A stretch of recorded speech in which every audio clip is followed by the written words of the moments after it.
அடிக்கடி நமக்கு கிறிஸ்தவ வாழ்க்கையில வருகிற ஒரு பெரிய பிரச்சனை என்னன்னு சொன்னா குற்ற உணர்வு. நான் பாவ உணர்வை பற்றி சொல்லல, குற்ற உணர்வு. பாவ உணர்வுன்னு சொன்னா கன்விக்ஷன், குற்ற உணர்வுன்னு சொன்னா கண்டம்னேஷன்.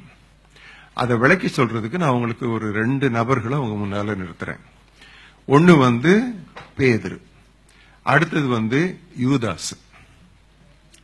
இந்த பேதுரு செய்த பாவத்தை விட யூதாஸினுடைய பாவம் மோசம் நான் சொல்ல மாட்டேன். பேதுருவின் பாவம் தான் யூதாஸின் பாவத்தை விட அதிக மோசமானது.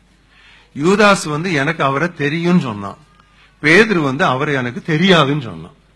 நல்லா கவனிங்க, யூதாஸ் இயேசுவை எனக்கு தெரியும் சொன்னா, பேதுரு அவரை எனக்கு தெரியாதுன்னு சொல்லி ஒன்ஸ் ட்வைஸ் த்ரைஸ் சத்தியம் கூட பண்ணான்.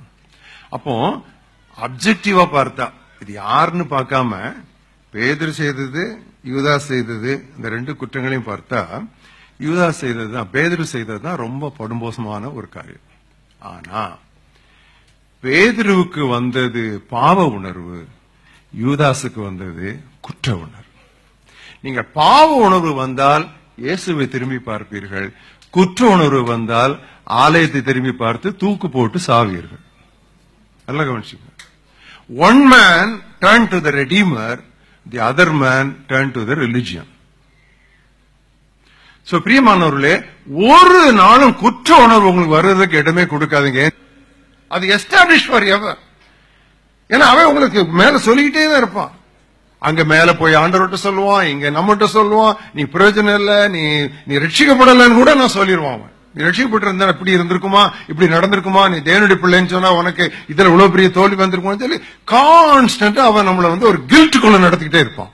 Many Christians are going around and round in a guilt trip. இந்த குற்றுணர்வுலே சுற்றி சுற்றி அநேகர் வந்து கொண்டு இருக்கிறார்கள்.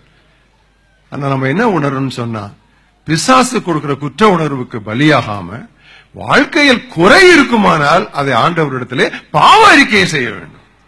அப்போ இயேசு கிறிஸ்துவின் ரத்தம் எல்லா பாவங்களையும் நீக்கி நம்மை சுத்திகரிக்கும்.